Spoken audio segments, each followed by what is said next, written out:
Hello and welcome to the Ice Guys. This is the show that takes you into the world of the National Hockey League. Every game, every day, from a betting perspective. With pro sports handicappers, Ian Cameron, Alex B. Smith, and various guests from the world of hockey and sports betting. And now, here's your host, Ian Cameron.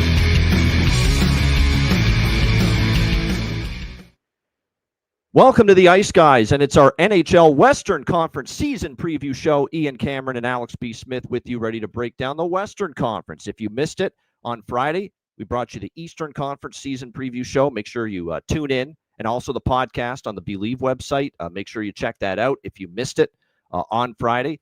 That is already up and available. And today, we're going to talk about the Western Conference for the upcoming NHL season. We will not be going like the same format as Friday. We're just going to be quick hitters, get in, get out with our bets, our strongest opinions from a season-long player prop standpoint, season point totals, futures, anything we like with any of the teams in the Western Conference. We will be mentioning those here on the show today. And of course, we'll give you a best bet and a bargain bin special of the night as well at the end of the show. And at the end of this show as well, we didn't do it Friday. We saved it for today, obviously, so we could do the Western Conference as well.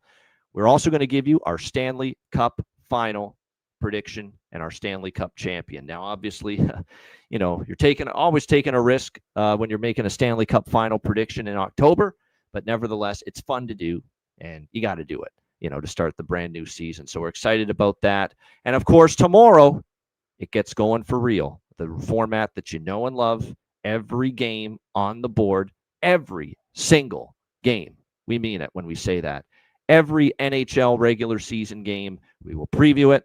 We will analyze it from a betting perspective, sides, totals, player props, anything we like with each game. We will be breaking it down tomorrow, 2 p.m. Eastern, weekdays, 2 p.m. Eastern, weekends, noon Eastern throughout the season, except on Mondays for the first few months. We will be doing the show, obviously, around 3 p.m., 3:30 p.m. Eastern on Mondays. And we will always give you the information as far as an exact time on Mondays. But other than that, we'll be going the usual time, 2 p.m. Eastern weekdays and noon Eastern on weekends.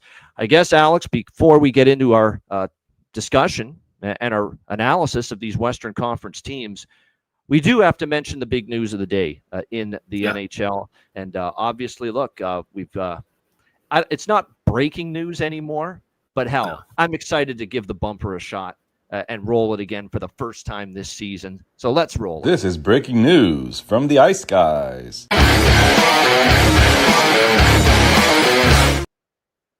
Yes, breaking news. The breaking news is I don't have to fucking hear about Connor McDavid signing with the Toronto Maple Leafs next year in the offseason. That is the breaking news, but obviously what I'm referring to is the fact that Connor McDavid has signed for 2 more years with an average annual value of $12.5 million with the Edmonton Oilers. So all the talk about him going into this season with an expiring contract, that talk goes out the door now. Connor McDavid is back in the fold with the Edmonton Oilers for another 2 years following this year, obviously, at $12.5 million per.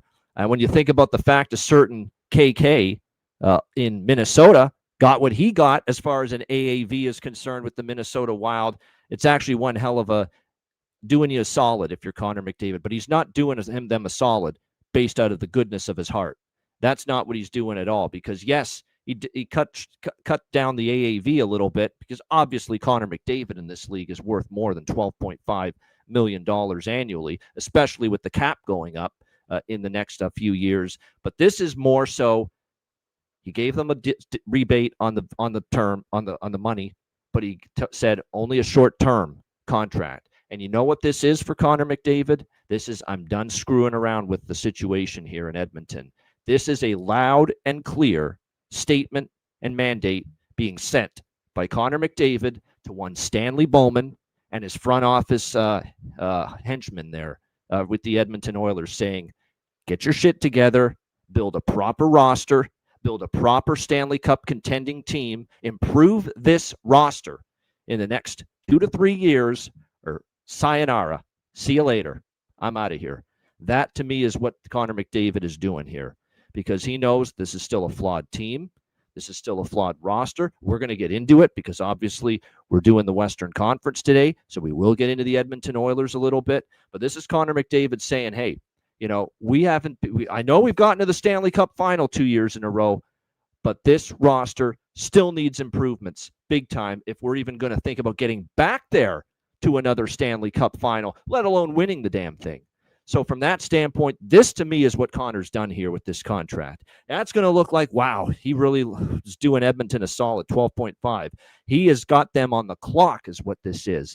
And that is get this roster, get this team, construct this squad the way I think the way I see fit, the way I think it should be for us to be a real legit contender, or else, guess what? I'm packing my bags and I'm out of here at the end of this contract.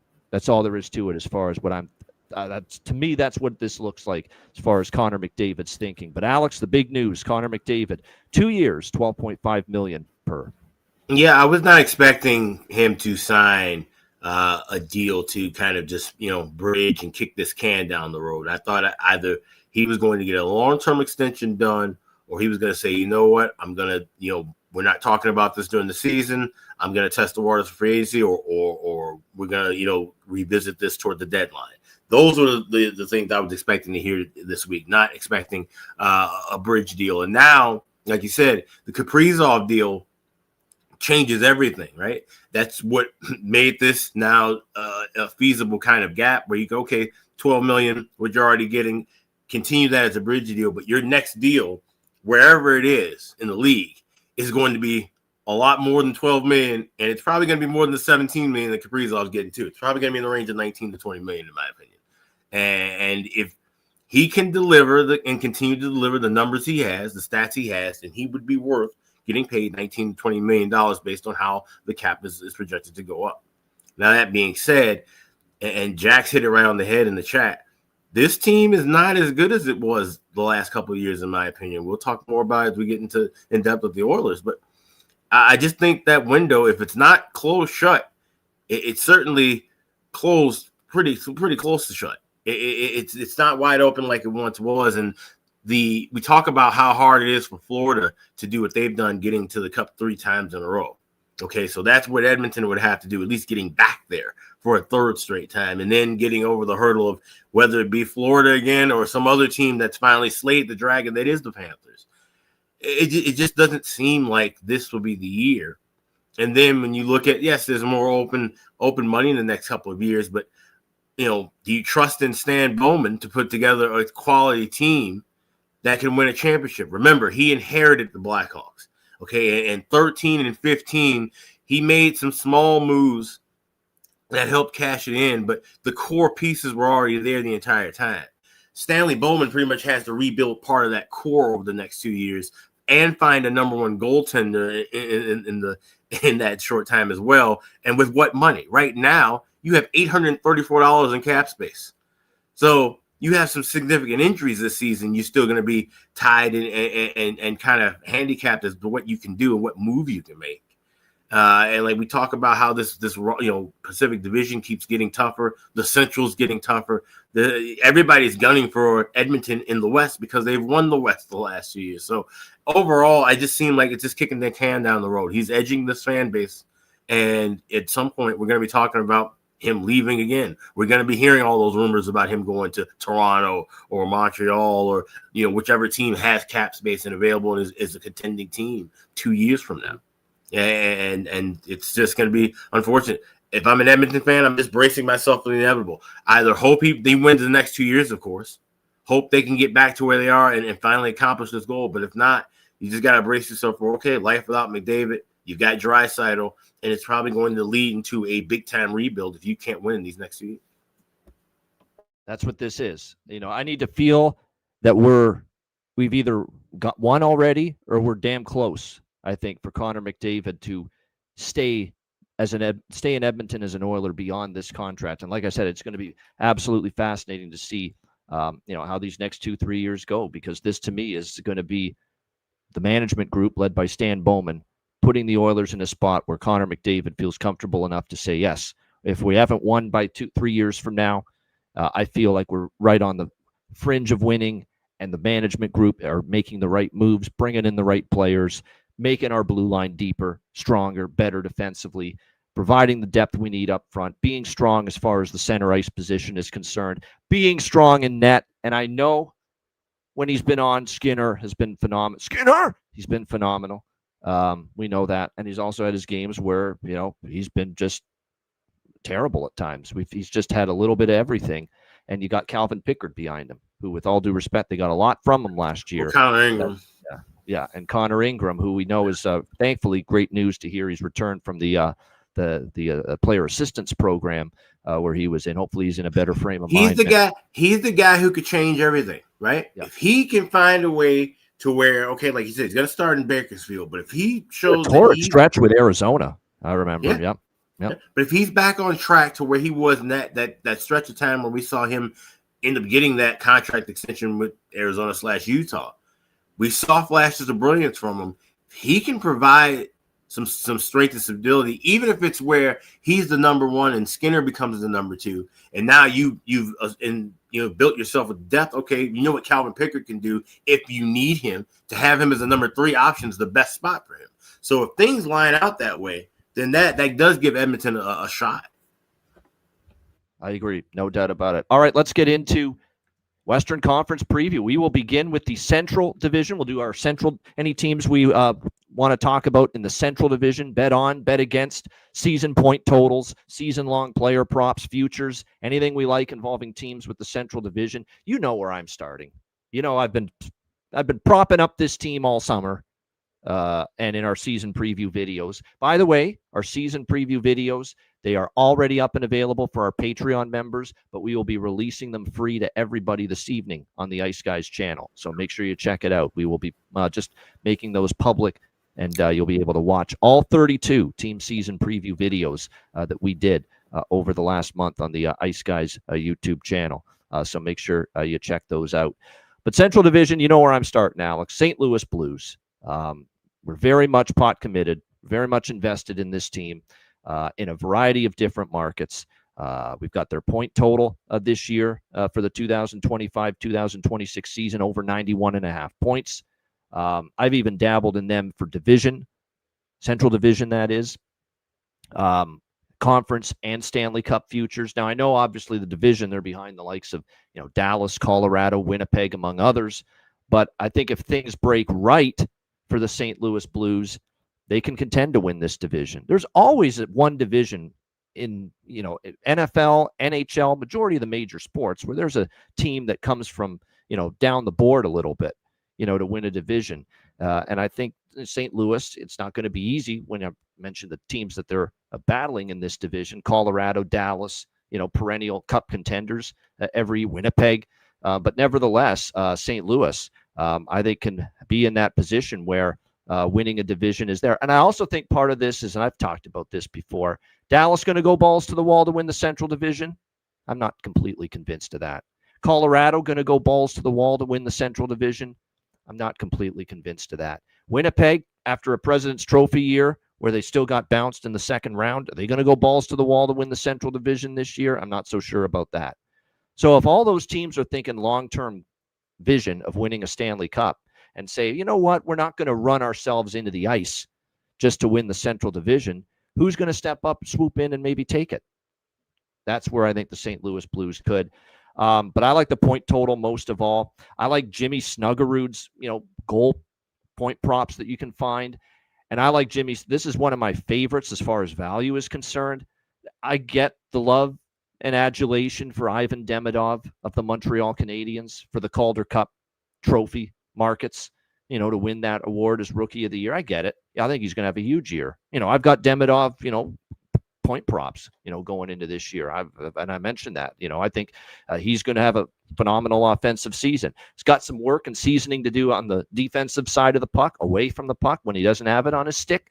But nevertheless, as an offensive talent, I think he's going to be absolutely tremendous for the Canadians. But I still don't think he should be plus 180 and just, heads and shoulders above everybody else in the Calder Cup trophy futures market. And I think Jimmy Snuggerud, who you can still find, it's come down a little bit. You can still find him 11, 12 to 1 right now. Jimmy Snuggerud to win the Calder. I think it's a great bet. He's going to get ample opportunity as well to prove what he can do, because he's going to be playing on the top line for Jim Montgomery. Looks like he'll be alongside Robert Thomas. Talked about how he's really established himself as a premier top-line center. It was a great season last year for Robert Thomas. Buchnevich, the veteran, too, on that line. He's going to get every opportunity to put up monster numbers offensively. You got a great playmaking center, just a great center overall, and a guy that's improved so much last year to play with on that top line. And you're going to get all kinds of power play opportunity as well. So, like I said, the opportunity is going to be there for Jimmy Snuggerud. So, liking his that Calder Cup price for him definitely has a lot of value. We've mentioned how the 4 forward lines. I mean, they're going to be having a guy like Won't You Be My Neighbor, Jake Neighbors, possibly on a third line to start this year, and that's despite trading Zach Bolduc, who we loved a lot with this St. Louis Blues team, and the deal with Montreal that brought Logan Mailloux back the other way.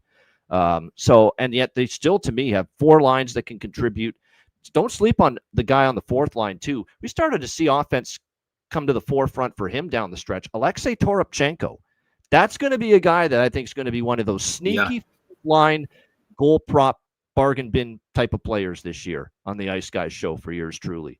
I have absolutely got Alexei Toropchenko circled as being one of those guys that's going to be able to chip in he's going to be like Matthew Olivier was for Columbus last year. Remember Matthew Olivier, 4th line, and he almost got goals? I think Alexei Toropchenko for the St. Louis Blues on a 4th line could push for 20 goals this season, in my opinion. We know the blue line, they re-upped Cam Fowler, Parayko, Philip Broberg. And I don't want to overreact to preseason hockey, Alex, but he's looking really good in the preseason, Philip Broberg. This is the other guy they signed on that offer sheet from the Edmonton Oilers, along with our guy Holloway. He got Holloway and Broberg from Edmonton with that offer sheet. Justin Falk, Tyler Tucker. It looks like Logan Mailloux might have won himself a roster spot, too, to start as one of the 6 on the blue line to begin the year for the St. Louis Blues as well. So, and Hofer and Binnington, I'm totally fine with them in net. What a strong bounce-back season it was for Jordan Binnington last year. I think Hofer in a backup role had his best season last year as well. So, as you can tell, very much enamored with the St. Louis Blues here in this Central Division. Alex, a Central Division team that you want to discuss? Yeah, I mean, the Blues are certainly an interesting team, but the team that I'm kind of down on again, it is the Nashville Predators. I took a shot with them under 86.5 points, minus $1.20. I got that at MGM. And I just, like I said, when you look at a team like St. Louis improving, you look at teams like Colorado, who, like I said, you don't want to take, everything you see with in preseason as gospel, but in their wins, they look dominant. And they look ready. They look focused. They look like they have a purpose and agenda of, hey, we know our window is somewhat closing. They know that having, guys like Landeskog back full time and having that core group, they know that they really have to seize their moment of opportunity. So I think that everybody else in this division has gotten a little bit better, except for Nashville, where I think, Nashville, they had such a bad start. I don't think they could start off as poorly as they do last year, but I just think they kind of go through the motions. I don't know if Andrew Brunette's going to be the best fit for this group, honestly. I think they need a little bit more balance. He's a guy we know that, his offense is 5-on-5, skills are solid, but, we've seen him have, issues with power plays. Sometimes the team goes cold, and with this kind of talent, when you have a Steven Stamkos and a Marchessault and a Philip Forsberg and a Roman Josi, you should not be going cold on a power play. If they start to have stretches where they can struggle with, in special teams, I think that could bury them against some of the teams they have to play in the Western Conference. So I just see another down year in the Music City, and I have under 86.5 points with Nashville. Yeah, I don't think the outlook is any brighter for Nashville going into this season. But the only thing, and I mentioned this in our Predators preview, is that it kind of feels like I should be and wanting to buy low on this team. You should be wanting to buy the dip with a team like the Nashville Predators when everything went wrong last year. When a team is coming off a season like that, you should be looking for reasons to say, you know what, let's bet on this team this year. Let's expect them to be better. Let's look for opportunities. Let's look for value with a team like Nashville. But it's very difficult for me to do that. It just is. I mean, I look at this group, Forsberg still can play a high level of hockey offensively, but Brian O'Reilly, getting older. His offensive production has certainly dropped off. It was just a nightmarish first season in Nashville for the two big free agent signings of last year, Steven Stamkos and Jonathan Marchessault. They're certainly going to need more. They looked slow when you watched them. There were times it looked like they were skating in quicksand last year when you watch the Nashville Predators play. This is a game where, and I always say this about team speed. It's not just skating speed, it's thinking the game speed. I thought, just they were telegraphing plays with the puck. Yes. And it's like opponents knew what they were doing before Nashville decided, hey, we're going to do a cross-ice pass, and then picked off, sent down the ice. And it's almost like they were it wasn't just skating speed slow. It was thinking the game, making plays at a slow rate of speed with the puck. That's important to point that out, because there's not enough people that talk about and think that speed is all about how fast you skate. No, it's how much you think the game, how quickly you can make plays with the puck, and how quickly you can make them in relation to the defensive, the opponent on the defensive side of things reacting to it. Big time. Good or bad hockey IQ. That can kill a team just as much as any other intangible. So that's a very good point. It is, and I think the team speed, as far as thinking the game, and of course, as far as just skating speed, is definitely still concerning. Down the middle, I'm also here and look, maybe I think that Andrew Burnett, and this team knows that the center ice position's still in flux. What are we going to get from Fedor Svechkov at center? They've experimented, obviously. Another thing too is they no longer have Novak. On this Nashville team. And Thomas Novak is someone that certainly gave them some good minutes at center. You got to hope Svechkov's good. They're thinking about, and I know he's been pretty good here in the preseason, and he's obviously a guy that you think very highly of. He was selected by the Predators this year in 5th overall in the draft. I'm seeing that Brady Martin could either be the top-line center or second-line center to begin the season for the Nashville Predators. This guy's 18 years old. Now, I know he could be really good, and he certainly had a good preseason. It's what's given Nashville this thought process that maybe we put him, as a top center or second-line center to begin the year. But you're throwing an 18-year-old kid into that kind of situation. They must think he's really freaking good, I'll tell you that, because like I said, there's definitely, some talk that Brady Martin's going to be not only on the team, but maybe get a pretty significant role, down the middle. For this Nashville Predators team. So keep an eye on that. But, it's certainly, 18 years old. I know he's 5th overall. He comes with great, junior track record, obviously. He was a great junior hockey player, no question about that. But like I say, for the Sault Ste. Marie Greyhounds, but like I said, 18 years old and throwing him into that kind of fire right away. That's a bit of a risk if you ask me. Yeah. Then you look at the blue line and you're going to need Yossi to be healthy. Brady Shea, Nick Perbix. I actually like Nick Perbix. That's one of the things I like that he's here from Tampa. I thought he's gotten better. And certainly when you learn from a guy you're coached by a guy like John Cooper, you're certainly going to improve. But there's still some questions about depth big time for this blue line. It doesn't help either that Nicholas Hague, who is a guy that we've come to really like in his years with the Vegas Golden Knights, upper body injury, placed on IR just over the past weekend, and he's not ready to begin this year either. So, like I said, I think it's definitely a Nashville team that I don't think it's going to be leaps and bounds of improvement. The only thing that's holding me off betting unders and fading them is the fact that the market perception is so low on them coming into the season. When it was the polar opposite last year, and we fell victim to it as well.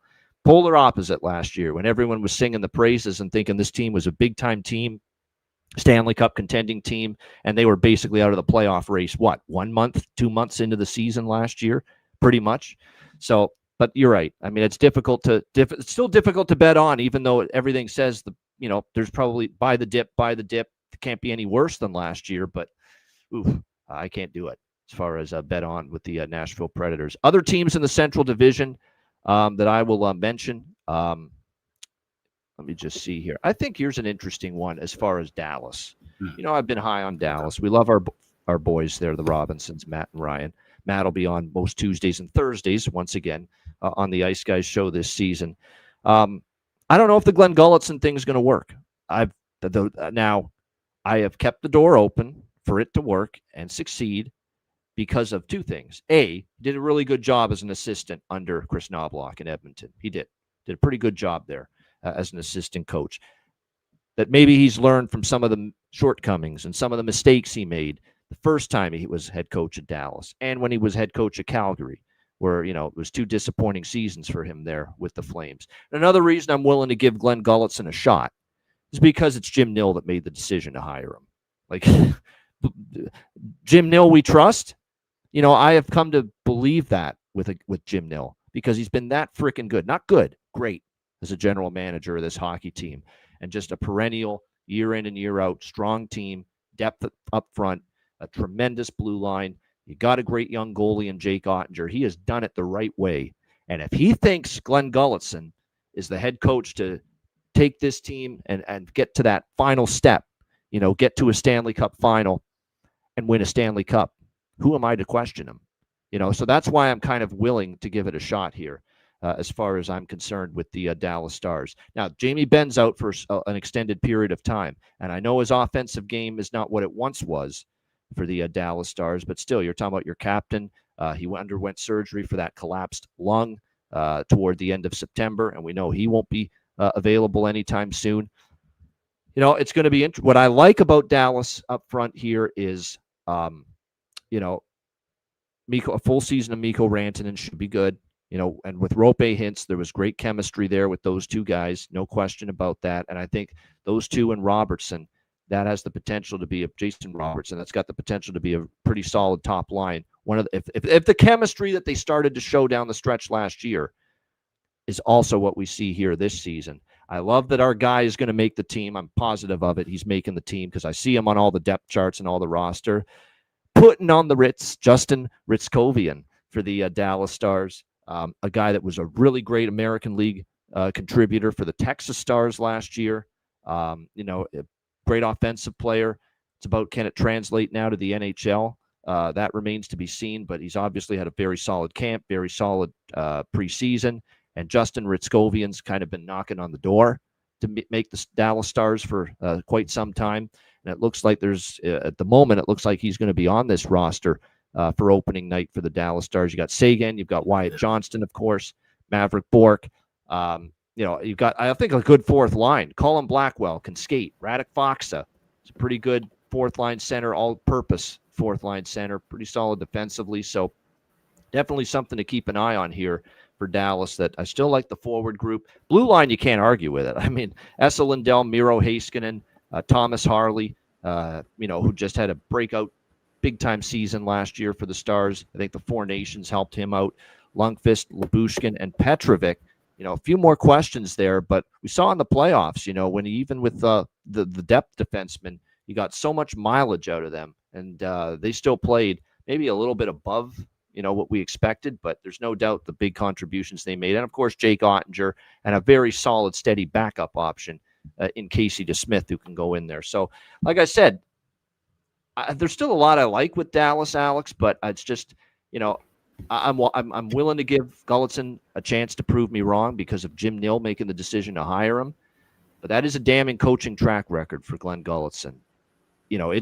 Not to say it went poorly in Calgary, and the first time around in Dallas would be an understatement. So there is a bit of a prove it thing going for me with him.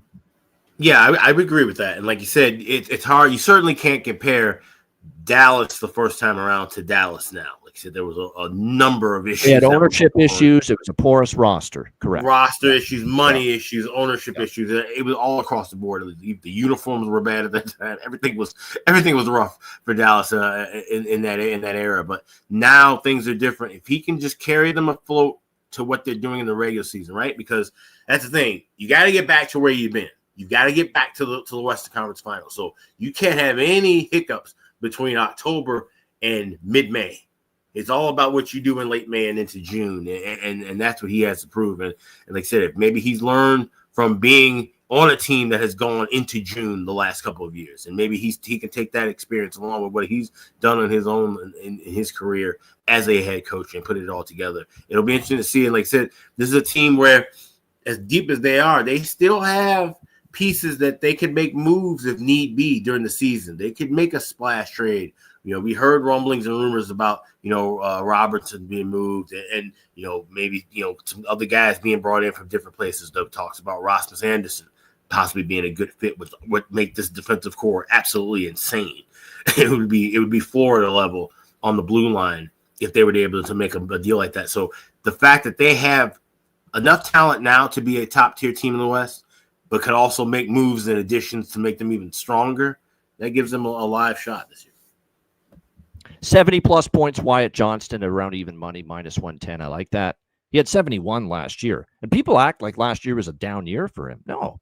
It felt like it was a quiet 71 points because it was the year before that he just, took the league by storm pretty much. But, just asking him to get 70 points, I think is possible. 71 last year, 70 points for him this year at -110.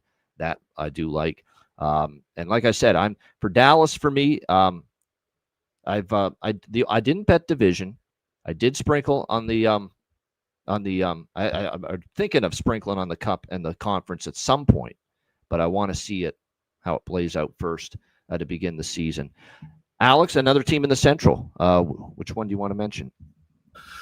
Well, they're a team that obviously is not going to do anything as far as getting to the postseason. But I think they're a team that will be scrappy and a team that will be able to cash the money with betting as underdogs. I actually like them in the first 2 games of the season, and it's my Chicago Blackhawks. We've seen some growth and changes in the preseason, and I didn't mind seeing the record in the preseason. And I know there were a lot of Hawks fans that were grumbling at me saying, well, this looks like the same old shit. And no, it really wasn't, because they're trying to do something drastically different on offense, which I'm loving. I'm loving the fact that they're not utilizing a true 1-3-1 setup in the power play. You're no longer seeing Bedard quarterbacking that power play. It's Sam Renzel, the young defenseman, who I know a lot of people like. I've heard his name thrown around as long shot for Calder Trophy odds. And it makes sense, especially if he can really get that power play rolling and start getting some points, quarterbacking that power play in that 1-3-1 setup. We may be able to see, his development and growth come a little bit faster. If they can start scoring with the man advantage, that's going to be huge. It's a team that did finish 7th overall in the league in the power play, but they had the fewest shots, on goal for the majority of their power plays just on average of any team in the league as well. So they have to be more efficient. They have to fire the puck more. And I think with a lot of these young guys, especially Frank Nazar, a guy who I really like, and I'll be talking about him a little bit later, a bargain bin prop that I have on him. But he was huge in the bargain bin all season long, and it was mostly cashing in goals. I think he's going to end up being the guy that everybody was thinking Connor Bedard was going to be, the 30-goal, 40-goal scorer, the guy who's always in the front of the net, finding the puck on his stick and burying it. I think that's his game overall. I know everybody's looking for him to be more of that physical power forward type, and he brings that element too. You can't just push him around, but I think that's why he gets in a good position to find his way toward the net and getting goals. So I like Frank Nazar. I like this Hawks team to be scrappy as an underdog. I think they'll catch some teams off guard. Like I said, I already bet them against Florida, and I bet them against Boston, those first 2 road games. I think they'll be able to catch some good spots throughout the season with the Hawks this year. Not going to be a team to just blow everybody out the water and get into the wild card race or anything like that, but we should be able to make some money with the Hawks more this year than the last couple of seasons. Yeah, no doubt. Frank Nazar is certainly someone from individual games. I'm looking at player props. I'm looking at anything I can find season long as far as Frank Nazar is concerned, goals or points. I think Connor Bedard, too, as far as his points prop, I don't mind looking at that, too. I think this could be the ascension year for Connor Bedard, that this could be, because one thing is for sure with Chicago, you look at Connor Bedard, I think he's going to start to find more of a comfort zone.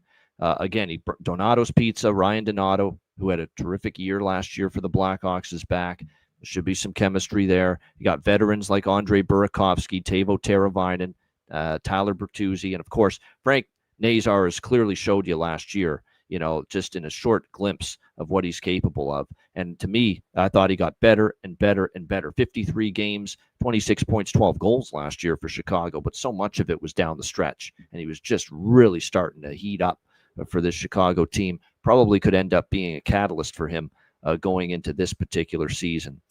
Just a couple quick hitters in the Central before we move to the Pacific Division. Minnesota, I could see usually with the guy that just got the big deal, the big contract, you sometimes think struggles, and you kind of exhale. and maybe you don't produce early on. But I think I could see Kaprizov having a big October, have a strong start for the Minnesota Wild. We'll see how that goes for them. They're kind of still that in-between team. It's just funny. They got finally Parise and Suter off their books, and now they just go to the checkbook hard and heavy for Kirill Kaprizov, obviously, in the off season. But, they're certainly a team that, remember, that's also a team that was really banged up last year. So you got to think if they're at better health, they could still be in the mix for a wild card spot. Definitely don't think I still think there's a lot of teams in the division still ahead of Minnesota, and I wouldn't be shocked if St. Louis ends up better than them as well. But like I said, better health could be more competitive. Nashville, we mentioned. Winnipeg is very fascinating to me. Winnipeg, under their point total, is something that now what I am concerned about, and I think I mentioned this concern in the season preview video for the Jets, it's that, the odds makers have adjusted pretty nicely as far as they don't expect Winnipeg to do what they did last year because their point total is 98.5. This is a team that last year won the President's Trophy with 116 points. So, we're basically already odds makers saying this team's going to be 18 points worse and finish 18 points less than they did last year. And I still did a bet on under here with Winnipeg. As far as I'm concerned with the Jets, there's a lot of question marks. We're all fans of this Jonathan Toews return and experiment and hope it works.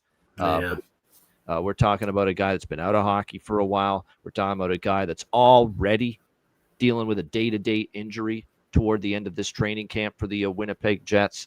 That's not something you want to see if you're Scott Arniel and the coaching staff and Kevin Cheveldayoff as well. But can he? Is that durability quotient still there? For Captain Serious, Jonathan Toews. That's going to be the big question to watch for Winnipeg. And then you look at the other elements of the team. If Connor Hellebuck, obviously, regular season's never a concern with him. But now Eric Comrie is his backup. Is he going to be able to spell off, Connor Hellebuck enough?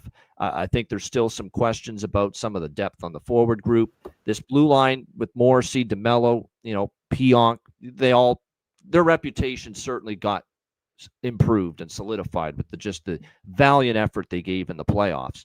But still, there are some depth concerns too with that group as well. So, and at the fact that, won a lot of close games, a lot of things broke right. They had that incredible red-hot start, to begin the season in October.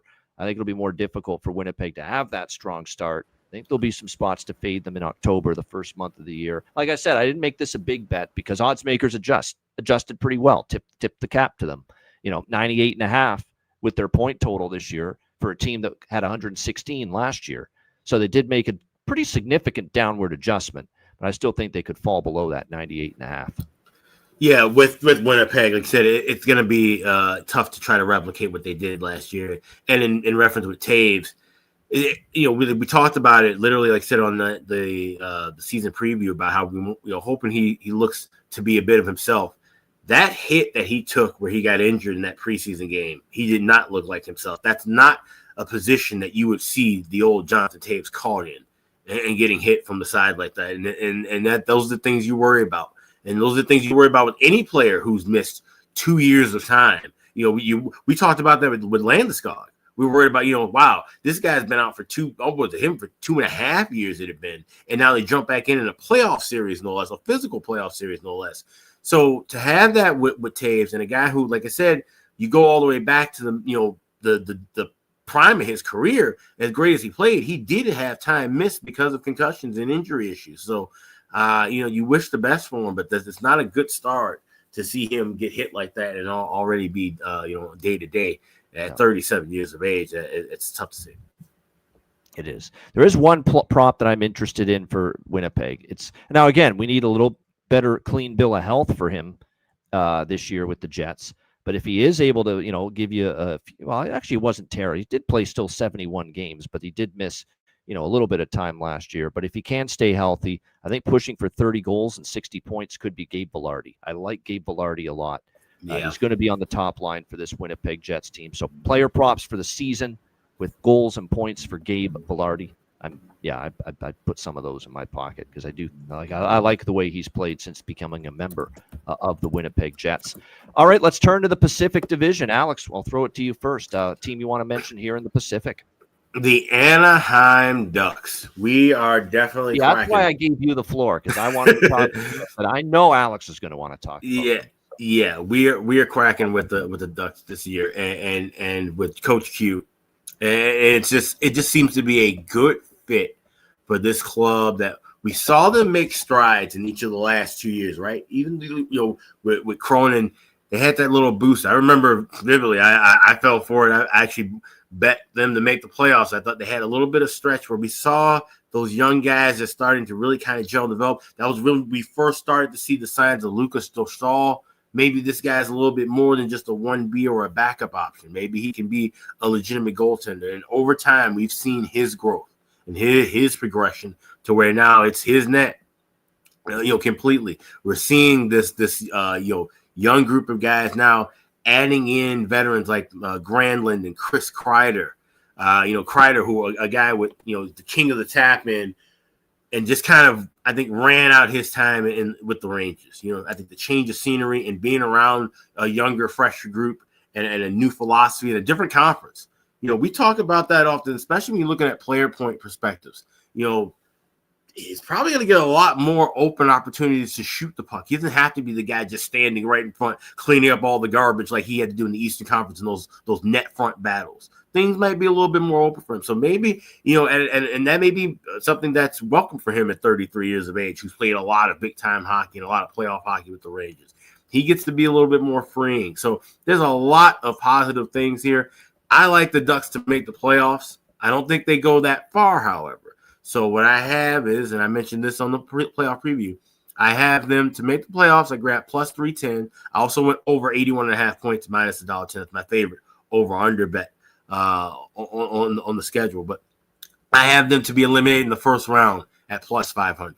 If this is a wild card team and they draw Vegas first round, Colorado first round, Dallas first round, you're talking about possibly laying minus 300, 325, 350 on the series price to bet them to knock out Anaheim.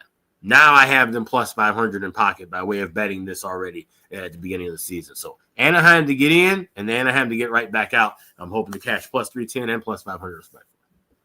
Yeah, I'm right on board. We're simpatico here with Anaheim. I like what I see. I got the point total in my pocket as well.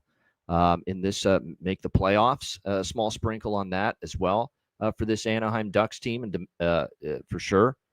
Which to me is worth, especially at the price that you're getting with the playoff. Yes, no. Like I said, this is. Let me just see what the updated. Here we go with and I just want to make sure we give you some accurate numbers here. Yeah, plus 230 right now at FanDuel. Like that's worth a shot, in my opinion. Like I think that's the feeling to make the playoffs. I think it's possible. It's not easy. It's a Pacific Division where you look at it, and there's still a lot of good teams in it. There's a chance Vancouver's a little bit better. There's a chance that even San Jose is more competitive this year. No question about that. And obviously, you're still going to have to deal in this division with Vegas and Edmonton. And even though we'll get to LA, we're not bullish on LA, but I don't think they're going to be crap. They're not going to be brutal. They're still going to be a formidable competitive team. But nevertheless, I think when you look at the Pacific Division, there's still a lot of questions here, no doubt. But like I said, I think when you look at this Anaheim team with what they've got up front, I think Cutter Gauthier props are – I'm pouncing on Cutter Gauthier and Leo Carlsson. I am buying what those two players are selling. I think they're going to have big years. We saw Cutter Gauthier finally get that unbelievable release. He can shoot the frickin' puck. That much we know. And we certainly saw it start to play out later in the year, no doubt. I think Leo Carlsson also really came on strong down the stretch last year, could really now third year in the league. I think he's going to be comfortable now as a number one center, likely with Troy Terry and Chris Kreider, who comes over, of course, from the New York Rangers on the left side. You got Granlund now, which was a nice addition, Michael Granlund. You still have Frank the Tank Vetrano, Ryan Strome, the veteran, Alex Killorn. He's lost a little bit of a step, and he did have some injuries, Alex Killorn, but it was still a veteran ad that's nice to have. They like Beckett Seneke, their first-round pick. He's going to be in the mix for a depth forward spot. Sam Colangelo, they've got a few more options now. Brian Paling. Of course, on the blue line, you've got Gudas, you've got Trouba, you've got Olin Zellweger, Pavel Minchikov, and of course, just before the start of the year, they re-up Kookie lend me Lacombe, Jackson Lacombe for the Anaheim Ducks. They get him re-signed long-term, and obviously we saw the capabilities he showed last year. So we're both bullish on Anaheim to be improved, get over the point total. We are taking a little extra leap with make the playoffs. It's not a given they make the playoffs, but I think they will improve. Right. Oh, and I also forgot to mention Lukáš Dostal Vezina. I'm in on that too. I think he can contend for the Vezina this year. And that actually is one of my more value-laden Vezina shots this year. 40-1 at FanDuel for Lukáš Dostal, plus 4,000 for the Vezina, worth a shot. Now, I hate that he's the second favorite on the board for Jack Adams Award, but I still took Joel Quenneville, Coach Q, plus 850, plus 900 in that. Again, I don't love the price, but, this is what they do. The most odds. If you're on top of things, you're going to price the coaches that are projected to improve their teams the most from last year to this year. They're going to be the guys that are favored in that market, because that's usually how they pick those Jack Adams Coach of the Year winners. How much of an improvement does the coach make from one year to the next? And Joel Quenneville clearly stands out as one that could be very much in that mix. Yeah, I agree with both of those award picks, and especially keep in mind you're making the bet just on the predication that you want to be, the three finalists. And I certainly believe Quenneville, like I said, unless it's a disaster of a year, he'll be a finalist. And if they're as good as we believe they get to the playoffs, then Lukáš Dostal should certainly be within, if not top three, top five, and within that wheelhouse of making it as one of the five better goalies for Vezina. So at 40-1, those are fantastic odds. Like I said, you grab that number now and lock it in, because in Rich H and a couple people mentioned in the chat, they have an easy schedule early. If they get these wins early, 40-1 will be long gone. That 9-1 for Quenneville will probably be cut in half as well. No doubt. Vegas Golden Knights, they're a team I'm going to mention. I got to say, I think they're going to have a really good regular season. And I hate Mitch Marner. Not hate Mitch Marner, but I hate him I hate the way he plays I don't hate him. I hate the way he plays in the playoffs. Yeah. Soft and defensively, that pirouette with Toronto. I'm not lackadaisical. He can't do that in the postseason. That being said, I think there's going to be a little burden off his shoulders. I think he looks very happy, very content, being in Vegas, a change of scenery, a fresh start, get away from the zoo that is the Toronto media there. And I think he'll be relaxed. And there's no denying the chemistry that he already, in my opinion, is starting to develop in preseason with Jack Eichel. Like, you could be talking about Vegas, when you insert 100 points into that lineup, and Mitch Marner's got every opportunity to be a 100-point performer once again in the regular season. You're going to be such a better team at 5-on-5 offensively. You're going to be a much better team on the power play, where Mitch Marner can really work his magic. That's where his strengths are. Just his wizardry with the puck on his stick, seeing things develop before anybody else does on the ice. That's always the strength of his game, and it's going to be much needed for Vegas. Did it feel watching Vegas offensively last year? Things got a little a little dull, a little stagnant last year offensively at times for the Vegas Golden Knights. Well, Mitch Marner's going to freshen that up a little bit. Yeah, he's got flaws, but this is not the time to talk about the flaws. This is the time to talk about, we're talking regular season right now. He's been a phenomenal regular season player in his years with Toronto.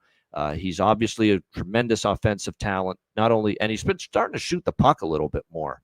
I don't even hate looking at maybe a Mitch Marner that under the radar goal props for him, because in Toronto they kept hounding the guy. We know you can play make. We know you're a brilliant passer. We know your vision on the ice is superb, but you've got a better shot than people think. A better release than people think. Shoot that fucking puck more. They always kept trying to get him to do that in Toronto. Maybe he'll do that a little bit more here with Vegas. Now, I know he's going to look at it, because Eichel's every bit the playmaker that Marner is, so you can't just pass the puck back and forth. Someone's got to shoot it. So when you look at it, maybe Marner is going to shoot that puck a little bit more. And then the fact that I think Bruce might, I'm not saying for sure, but based on what I'm seeing right now, might have close shave Barbashev on that left wing side of that potential top line with Eichel and Marner. I think that's a nice fit. Someone plays a little physical, big body presence, open up areas of the ice for them. Riley Smith is back with Vegas. While Bill Karlsson, if this guy can turn back the clock, have a big regular season offensively, that goes just that takes Vegas now into not only probably the team that can win the Pacific Division this year, but maybe go deep once again in the playoffs, along with, which I'll get to, Adin Hill, who's got to obviously have a more consistent year, resemble more like the year they went to the final against Florida, where he played so well and beat Florida, I should say, in the final that year, where he was just absolutely phenomenal in net. I don't mind their bottom six. Sissons is here now. Brett Howden as a player I like. Let's see if they can get something out of Holtz. Dorofeyev is injured right now, but we know his ability to shoot the puck and score as well. Tomas Hertl and Saad, the old veterans, I worry they may slow down a bit, but, they're going to be deeper down the lineup. Now, you can't complain. Now, we hate the Pietrangelo, what's happening. They may never play again, probably won't play ever again, as much as it pains me to say that. So that's a huge loss for Vegas on the back end. But you still have McNabb, Theodore, Hannafin, White Cloud, Caden Korzak, and Jeremy Lauzon are probably going to fill out the blue line, which is it's still a way above average blue line in the NHL on paper. And if Adin Hill bounces back, that's why they're a dangerous team. So they're in the Cup Futures, consideration for me to win the division as well, over the point total as well for me with this Vegas team. And more importantly, from a game-to-game standpoint, we always think of Bruce Cassidy and this Vegas team. They take care of the defensive end first, and over the years. There's going to be value, I think, with their game totals over this season, Vegas, because I do truly believe they're going to be a much improved offensive team, because you expect them to be a much improved offensive team when you add a 100-point player in your lineup like Mitch Marner. So I'm looking for overs, Alex, when it comes to game totals this year, whenever possible for Vegas. Yeah, I'm looking for overs for sure. And Lando had a great quote in the chat, and I agree. Power play points, too. Don't be shocked if this is a top 3, top 5 power play this year. Yeah, and this is a team that could easily have 5 goal scorers, 5 30-goal scorers across 3 lines, which that's the depth that we talk about when you look at the mark of a champion, whether it be this Vegas team that won a cup, Florida in the last couple of years, Tampa, Colorado, you name it, going all the way back. When you can have that kind of depth scoring and, excuse me, quality goaltending, which I believe we do see a bounce back year from Adin Hill. You have those two things combined, and that's going to make for a good season. And I think Vegas will have a bounce back year. I think they'll be right at the top, and I like them quite a bit to make a deep run. Yeah, Landon, great, one of our favorites, man. You talk about salt of the earth, Ice Guys family members. Landon's right near the top for us. There's no question. Vegas, the only team this season that can realistically ice 5 30-goal scorers across 3 different lines. That's pretty impressive. Yeah. Eichel, Marner, Hertl, Dorofeyev, Stone. There you go. That's not bad to have that. And, Stone still finds ways to score goals. We know he's not fleet of foot. He has made a great career for himself. I hate people talking about he doesn't skate that fast. You can find ways to still be good in this league without that. That's you can. right. And Mark Stone's made a career of it. He's never been a fast skater. So what? He's smart. He's got his instincts. He's got just the hockey IQ, the places where to be to score goals, the ability to theft the opponent and take the puck away from him. He's always at or near the top of the NHL as far as takeaways are concerned. And it's because he just thinks the game at a very high level, and it overcomes the issues he has, with the skating. Absolutely. And that's why he's been such a great player. I'm not going to belabor this, but the LA Kings, my next team, I mean, we're under the point total. We're a lot of anti-LA Kings things this year. I even sprinkled on them to miss the playoffs this season. Just not a fan of this team's direction. I think they're going to miss Vladislav Gavrikov more than people think on the blue line. He was a great shutdown defenseman. I like Anderson, but Doughty gave you a pretty good year, all things considered, but, not getting any younger. Dumoulin, to me, I think his best days are behind him. I'm just going to call it like I see it. He's had a nice career, but it's not Brian Dumoulin of 5-6 years ago, okay? This is Brian Dumoulin that's got a lot of mileage on the body. You can beat him with speed. Can be caught out of position at times. Cody Ceci, bit of a feast or famine blue liner. I find in the playoffs he steps up more than in the regular season. I find he's actually stepped up in the playoffs, but there's been times in the regular season it's been very concerning. Joel Edmondson's a good stay-at-home physical defenseman, but pretty limited in that regard. Brant Clark. Now, Brant Clark is key. Brant Clark starting the season is probably the blue liner, the defenseman with the highest ceiling for this LA Kings team.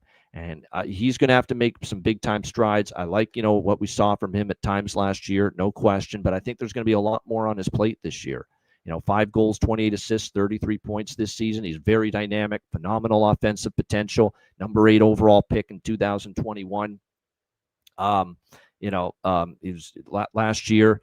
We saw that ice time kind of decline. What else is new from this friggin' guy, Jim Hiller? He decreased Brant Clark's ice time as the season. Now, his production declined too, don't get me wrong, but there's still a ton of upside. He can create some plays. Now, it's because of the improvement defensively he has to make, obviously. That's still where he's got to become a little bit stronger, be in better position, just be a tougher out defensively at that end of the ice. We'll see if he can do that. But to me, when you lose a guy that was a good shutdown defenseman, Gavrikov, now a member of the New York Rangers, they're going to miss him. And if your blue line's a little bit weaker in the D zone, and I think LA's is coming into the year, puts more pressure on Darcy Kemper and Anton Forsberg, your goaltending duo. Kemper coming up. I want to sell high on Darcy Kemper. Credit to him. Tremendous year last year.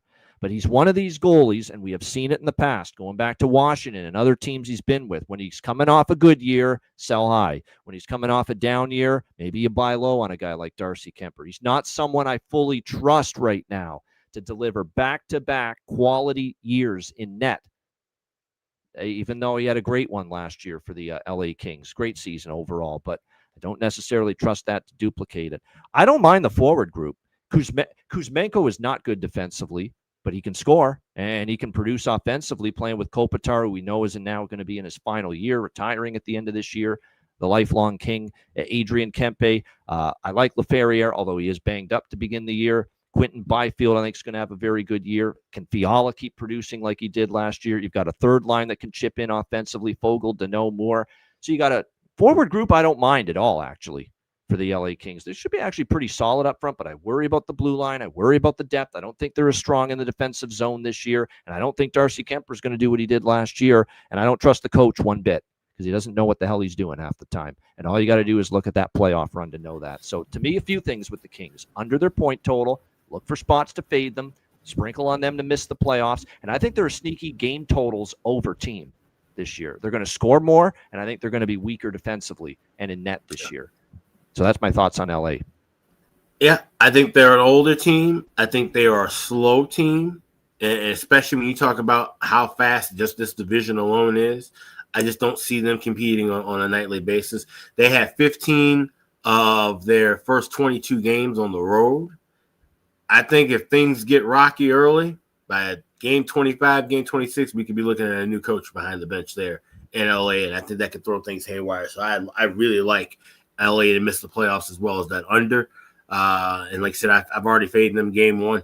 I'm already on Colorado. Like I said, I like Colorado's momentum heading in from off the preseason alone, and I just think this is going to be a down year overall for LA. So I think it starts early and often with fading the Kings.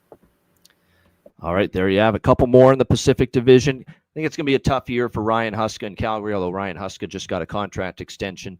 When you look at the Calgary Flames, they maxed out last year. I thought, what they're going to need is when you look at the forward group. Yeah, I like Joel Farabee, and Adam Klapka, but my goodness, we're looking at maybe top 6 for these guys. I don't know about that. Matt Greeden. We're going to have to see that they like him. He's going to make the team. How good's he going to be right away? Coronado's got to be big offensively because he is a legit goal scorer. Connor Zary, Morgan Frost. These are guys they're going to have to score for you for this team this year. And to make matters worse, looks like starting the year without it. Now, he's been a bit of an enigma run here with Calgary. Kind of a disappointing first 2 years, but he was better last year. And now out for the beginning of the season here is Jonathan Huberdeau. So it'll be interesting to see. Now, it's not major, but you are going to be starting the season without him, and they've already ruled him out for the opening night game, or their first game, I should say, Wednesday night in the Battle of Alberta against Edmonton. So you don't want to see that. When you look at the blue line, I like Rasmus Anderson a lot. He's back in the fold. Mackenzie Weegar, pretty good. But the rest of this blue line, I mean, Jake Bean, Kevin Ball, Joel Hanley, we'll see about Miramonov and Braden Pahal. There's more depth guys. I like Zane Parecki, who's likely going to make this team out of training camp. Really, really high upside there, but ready to be an NHLer full-time right away. That remains to be seen. Hungry like the wolf, That's the best element of this team, in my opinion, Dustin Wolf. We're big fans. I know he misplayed a puck in the shootout in one preseason game against Winnipeg. I'm not going to hold that against him. I still think he's going to have a great year for the Calgary Flames. They're going to need him to have a great year. Yeah. And this is talk about some over teams in this division with game totals. I'm looking for Vegas overs in a lot of their games. LA value to their games over the total this year. I think Calgary the other way.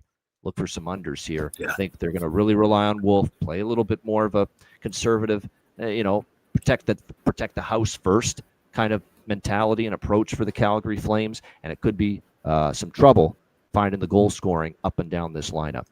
I don't know what the record is in modern times for a goaltender having a percentage of wins for his team, but I could really see Dustin Wolf having about 90% of Calgary's wins in net this year. Especially since I'm not high on Prosvetov or anybody else that would be his backup. So that's something that there may be value on him. If I ever see that guy starting net for the Flames this year, that's an auto fade. Prosvetov. Absolutely. He was awful in some of these preseason games that I've seen. Yeah. He was bad last year in the AHL. He was bad the last time we saw him in the NHL. So yeah, he's definitely an off fade. But that's something. There may be value on Dustin Wolf, Vezina for that reason. If you're a guy that gets 85, 90% of your team total wins, even if it's a bad team, that's got to count for something. So if he has great numbers, stellar numbers with an awful Calgary team, there may be a weird backdoor way that he ends up being one of those three finalists. Vancouver is a very much wait and see for me. This is Nashville in the Pacific for me with Vancouver. Buy the dip is what I want to do with Vancouver. Am I running out to buy the low on Vancouver to start the year? No, I want to see how things start. I want to see Pettersson show he gives a fuck, he gives a crap, before I'm ready to, sign off on anything pro Vancouver. He's got a lot to prove as a professional. You can't have a year like that and not answer the bell this year if you're Elias Pettersson. You've got to show better. It's that simple. I like that they brought Besser back. Garland's one of my favorites, but again, you're going to come into the year with maybe Hedl as your second-line center. This guy just like cotton candy plastic with his body right now. Can't stay healthy. What are we going to do with – I'm looking at, the depth centers being questionable, in my opinion. I like Lekaramaki. Like the way he played in the American League last year. I don't know if the Evander Kane thing is going to work out. He's got to keep his head on straight, stop taking these dummy penalties that he often does. And then you look at the blue line. I like Hughes and Hronek, Pettersson. You got Myers, who's, wear and tear a little bit. You got the other Elias Pettersson. You got Derek Forbert, Pierre-Olivier Joseph, Guillaume Brisebois. That's not overly, imposing blue line, if you ask me. It's going to be a lot on the plate of Demko. I do like Demko and Lankinen. That's assuming Demko stays healthy. That's assuming right. Demko plays at the level he's capable of. And that's also assuming Lankinen plays like he did last year. And he was great. He kept Vancouver afloat for a good chunk on the road. Especially on the road. Exactly. So jury out for me on Vancouver. Any other teams you want to mention, Alex, in the Pacific before we move on? San Jose, once again, kind of like in the vein of Chicago. I think there'll be some spots to bet on them, especially at home. As a home dog, I think there'll be some times where we can cash them. They can catch some teams kind of napping, especially we've always said this with San Jose, of course, fading them first game back after a long road trip. I think there are some spots this year where that comes back into play, but I think there'll be some good teams that'll be in the middle of some road trips where that San Jose spot's a little sleepy. They get caught napping, and we can fade a team, maybe catch a plus 300 dog with the Sharks here or there this year. Yeah, there's going to be spots for San Jose. I really believe that. When you look at them up front, the spots to back them. I mean, I think they're going to be competitive. I think there's going to be a lot of nights that they're going to surprise teams on certain nights for sure. I think they've got a nice blend now. They've got obviously the core young group of Will Smith, Macklin Celebrini, William Eklund, Michael Misa looks like he's going to be on the team to start the year. I mean, that's a nice young core. You've got a couple of veterans to help them out in Barclay Goodrow, Skinner, Jeff Skinner. Can you get anything from him? Obviously, it didn't end well for him in Edmonton. But Alex Wenberg, I don't mind the forward group at all. You got, if you need him, a policeman on the ice too, and Ryan Reeves, if anyone takes liberties, obviously with the young group.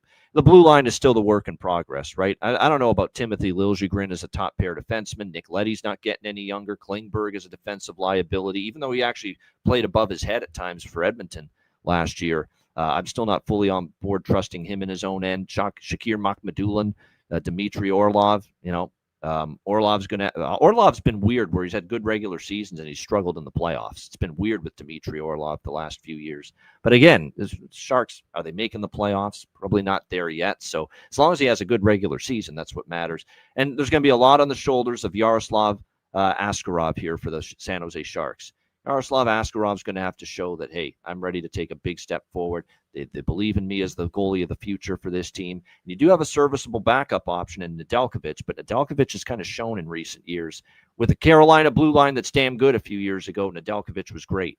With suspect blue lines and weaker teams in front of him, like in Pittsburgh, for example, it didn't go so well for Alex Nedeljkovic. So, like I said, that's why Askarov, there's going to be a lot on his plate this year, Alex, to be very, very solid in net for the Sharks.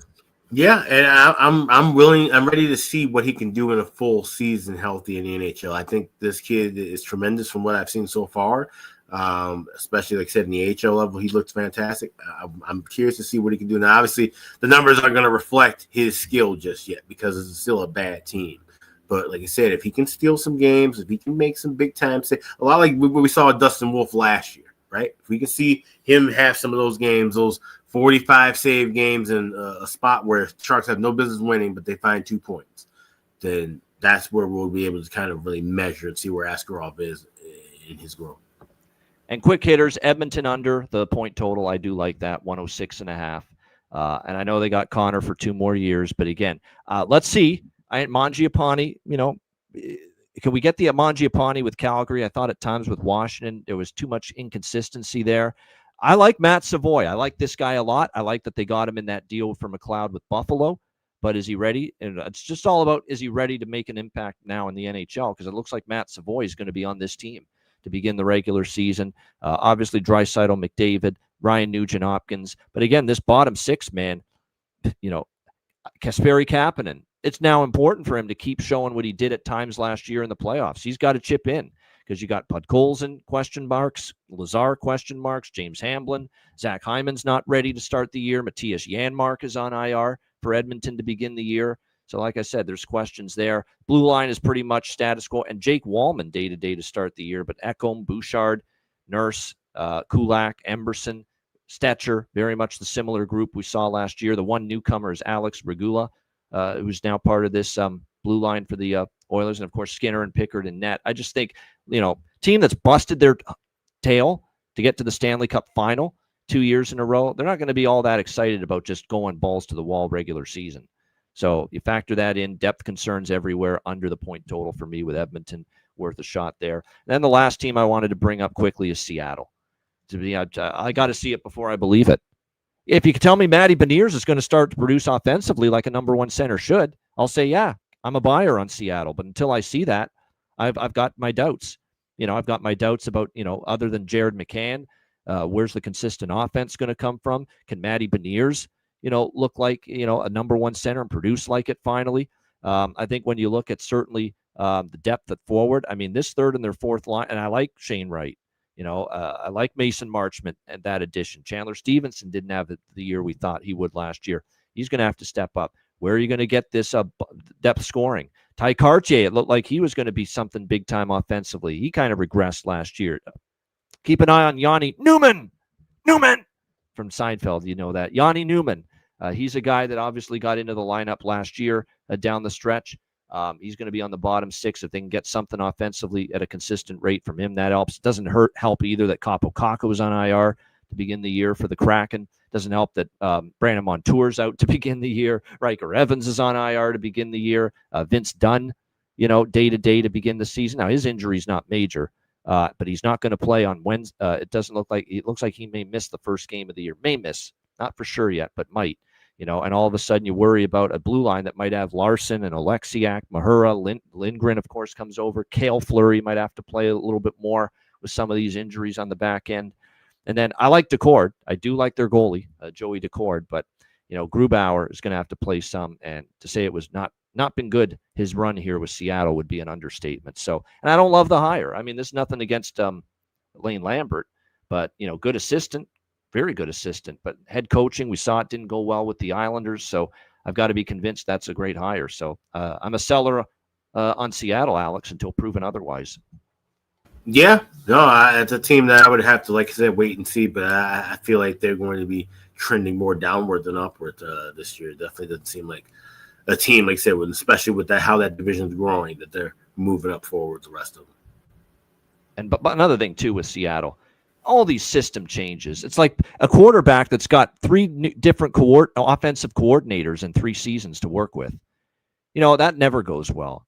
Like you think of Alex's guy, Caleb Williams in Chicago. All these years, he's had different coordinators and new offenses to learn every year. We got this same crap happening with Seattle. They go from, are we a defensive team a few years ago? Oh, now we bring in Dan Bilesma. Now we're going to run and gun, but we're going to play with pace, but we still can't score at a clip that's good enough. Oh, but now Lane Lambert, we're going to go back to just kitty bar the door hockey, defense first. It's just changes. Too much system changes every year. And so, again, we're going to see that again this year where they're probably going to be more of a 2-1, 3-1, 3-2 type of team as far as their games this year. So, like I said, it's just, no consistency as far as the way they want to play. All right, there you are. One last part about the Central, because I didn't mention anything on Utah. And I've mentioned that I kind of want to buy Utah, but I'm a little bit skeptical. But there's something I am not skeptical about, Alex, at all. One of my favorite player props for the season from this hockey team this year. I love Dylan Guenther, 30-plus goals. Okay. This year, the preseason, we already see what he's doing for Utah. He is going to become, if he isn't already, this guy is going to become their offensive juggernaut. This is the guy they're going to count on for those big goals at big times. This is a guy that can easily be a 30-goal scorer, barring any injury situations this year. And to be plus 115 at FanDuel, Dylan Guenther, 30-plus goals, that's great value. And I definitely think, unless he suffers a significant injury, he is a 30-goal scorer in the NHL, especially for this Utah team, where I think he's going to become the goal catalyst for this Mammoth team. So Dylan Guenther, 30 goals, plus 115 is a really good price, in my opinion. Yeah, that's all. I don't like Utah, the team, however. I do have them under 92.5 points. I think they still are competitive, but they find their way to kind of bottom out late. So, and also Karel Vejmelka being the guy that we saw him sign that 5-year extension, they immediately started running him into the ground, played him 22 straight games.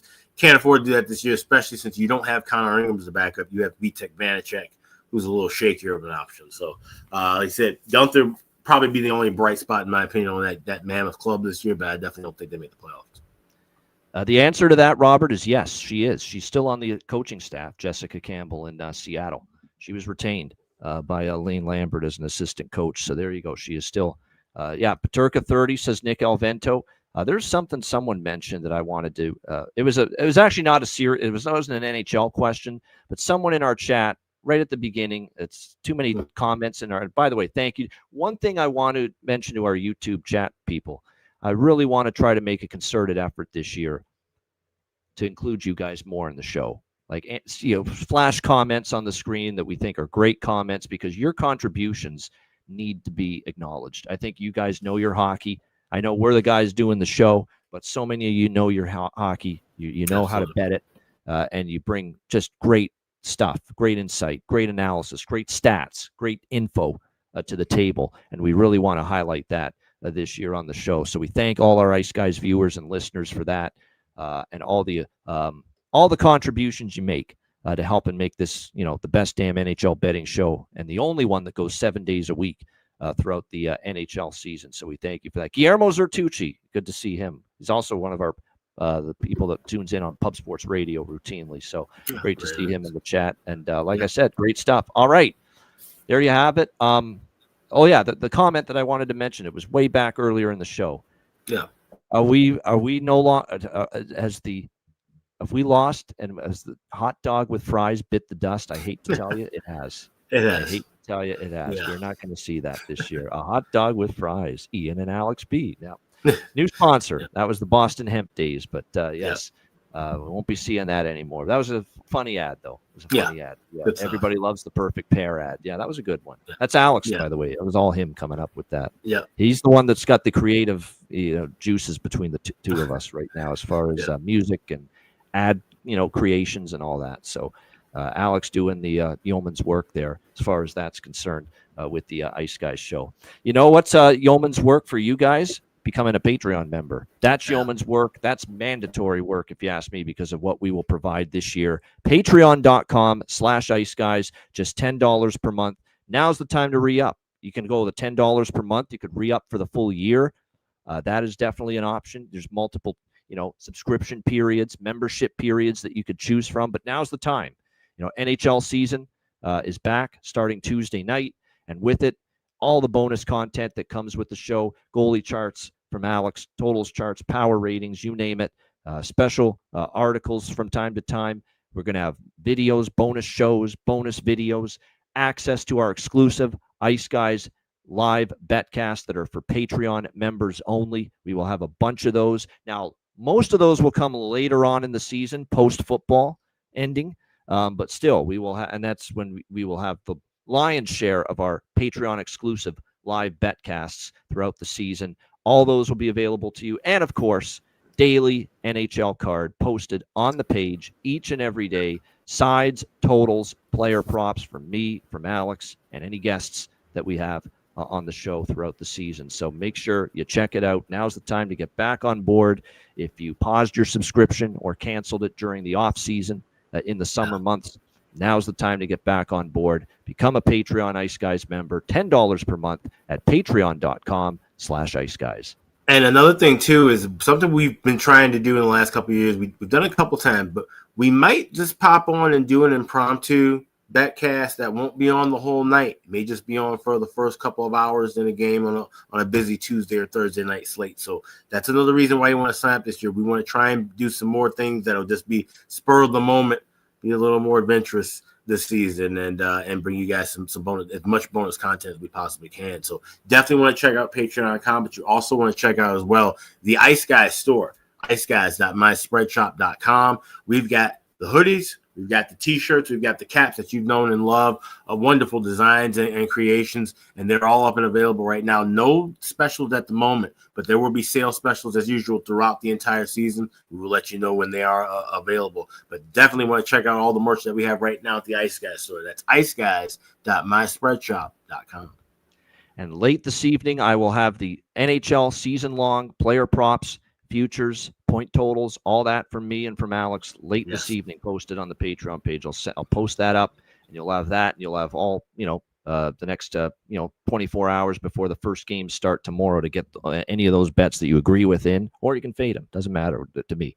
It's just hopefully don't fade too many of them. I expect to win with a lot of these, but nevertheless, we will post those up later tonight. Looking forward to that.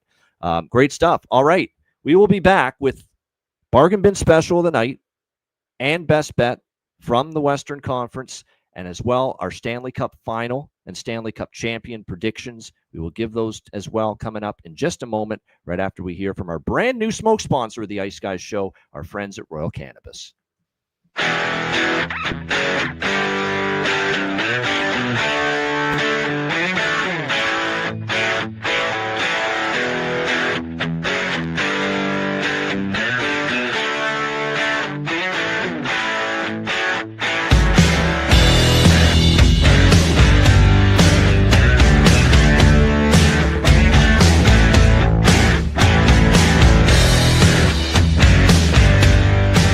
Royal Cannabis, where the kings and queens shop. Check it out, royalcannabisshop.com, 20% off using the promo code IceGuys. All right, bargain bin special of the night for the Western Conference. Alex, anything plus 300 or better bargain bin worthy from the Western Conference? What are you going with? He was one of my favorite options last year for the bargain bin special on a nightly basis. Like I said, he got hot in the second half of the season. It's Frank Nazar of the Chicago Blackhawks. Now, there's only one sports book where you can bet this, and it's Bet Online. And the reason you can bet that is because I was able to ask Mr. Burns, who runs the department over there in hockey, Mr. Burns and Dave Mason, to post this up. So at 10-1 at Bet Online, Frank Nazar to score 30-plus goals. That is my bargain bin special. I think he's going to find the back of the net early and often with this team. I think he's going to end up leading the Hawks in goals this season. So Frankie Nazar, 30-plus goals, 10-1 available at Bet Online. That's my bargain bin special in the Western Conference. I love it. That's on my card too. Not my bargain bin special for this segment, but I love it. Totally on board with that. It's definitely something I bet as well. My bargain bin special tonight, I'm going to a Jarek's close. Jarek just said Blues division plus 1,200, Bart. It's not that. It's a Calder Cup trophy future, and it's Jimmy Snuggerud, St. Louis, plus 1,100 currently at FanDuel. I think he gives Demidov everything he can handle in this battle for the Calder Cup. And who knows, maybe there's other players that are in their rookie, that are considered rookies and are in the Calder Cup race that can be in the mix. But I certainly think with the opportunity he will have playing on the top line with Robert Thomas, all the power play chances, Jimmy Snuggerud could have a monster year for the St. Louis Blues. So Jimmy Snuggerud plus 1,100 to win the Calder Cup trophy. That will be my bargain bin special of the night for the Western Conference. All right, best. Just Calder Trophy. Just Calder Trophy. Yeah, you were saying Calder Cup Trophy. Calder Cup. Yeah. Got American League hockey on the British. Yeah. Calder Trophy. Yeah, Calder Trophy. There we go. Thank you for the correction. Calder Trophy. Jimmy Snuggerud, St. Louis Blues plus 1,100. All right, best bets. Alex, Western Conference season preview. Best bet. We'll stay in the Gateway City. I like the St. Louis Blues to go over 92.5 points. I think they are a team that's definitely going to get into the postseason. Won't be as much of a struggle like it was last year. I think they get firmly in as the third spot. So you can also maybe look at that exact place, third place finish as well. But over 92.5 points for the Blues. That is my Western Conference best bet. There you go. St. Louis Blues over 91.5 points for Alex B. Smith with best bet. My best bet, we're going to go to the Utah Mammoth and the player prop that I mentioned, Dylan Guenther, Utah Mammoth, 30-plus goals, plus 115. I think he hits that number. Unless he has just a unspeakably bad season or a major injury, ends up getting him, he, to me, is absolutely capable of 30 goals this year, at least for the Utah Mammoth. And he's been great in the preseason so far. Let's go with Dylan Guenther, Utah Mammoth, 30 or more goals, plus 115. For my best bet here for the Western Conference season preview show. All right, Stanley Cup final prediction and Stanley Cup champion. Alex, we'll start with you on this one. What do you got? I think we're going to see things kind of change from what we like in the regular season to the playoffs, because I think the regular season narrative is going to be Toronto and Dallas. I feel like that's going to be the big collision that everybody's looking for, but at the end of the day, it won't be that. Florida's going to find their way back to a fourth straight trip to the Cup final, and they play Vegas. And I think we see the loop go full circle, but it won't be Florida hoisting the Cup this time. Give me the Vegas Golden Knights to beat the Florida Panthers, and they win the Stanley Cup. There you go. The Vegas Golden Knights over the Florida Panthers for Alex B. Smith with his Stanley Cup final prediction. Mine is close to that. And I was lined up to make Florida my Stanley Cup final participant again, but I don't want to be boring. And I really think this could now with, Barkov and, we'll see, if he's able to come back for the tail end of the playoffs, maybe. Look, Florida's a great pick. It could certainly happen still. And I wouldn't sell them short and count them out with Barkov's injury situation. But I wanted to spice things up. I'm with you. I landed on I can't believe I'm saying that with Mitch Marner on the team, but I landed on Vegas as my Stanley Cup final pick in the West. And I'm going with the Carolina Hurricanes in the East. Yes, I know, shortcomings. Can't get past Florida. Concerned still with Freddie. Maybe Freddie got fingered. Maybe he's going to finger me and suck. Who knows when you look at it. But when you look at it, middle finger, that is.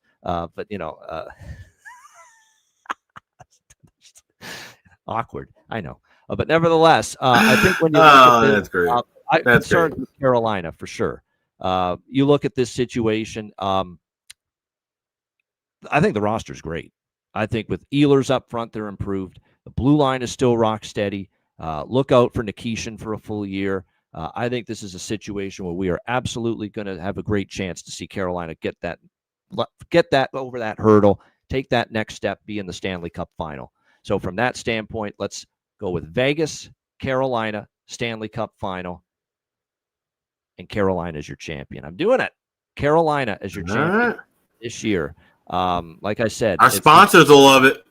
Our sponsors, big Carolina Canes Hurricanes, fans. They'll love the it. possession darlings, the analytic darlings, who I have been trying to poke holes in for years.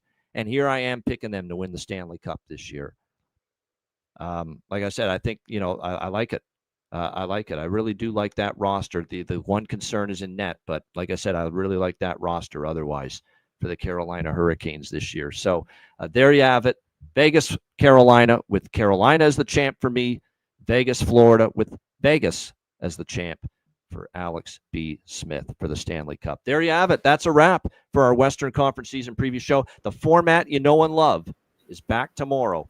Opening night, Tuesday preview. We'll hit all 3 games on the card. Looking forward to it. Make sure you join us tomorrow for that. Reminder, the Ice Guys is live 7 days a week, Monday to Friday, 2 p.m. Eastern, Saturday and Sunday, noon Eastern. If you can't watch the show live, download the Ice Guys podcast in audio form on all major podcast platforms, Google Podcasts, Apple Podcasts, Spotify, Stitcher, iHeartRadio, Amazon Music, and more. Download the Ice Guys podcast when you can't watch the show live. For Alex B. Smith, I'm Ian Cameron.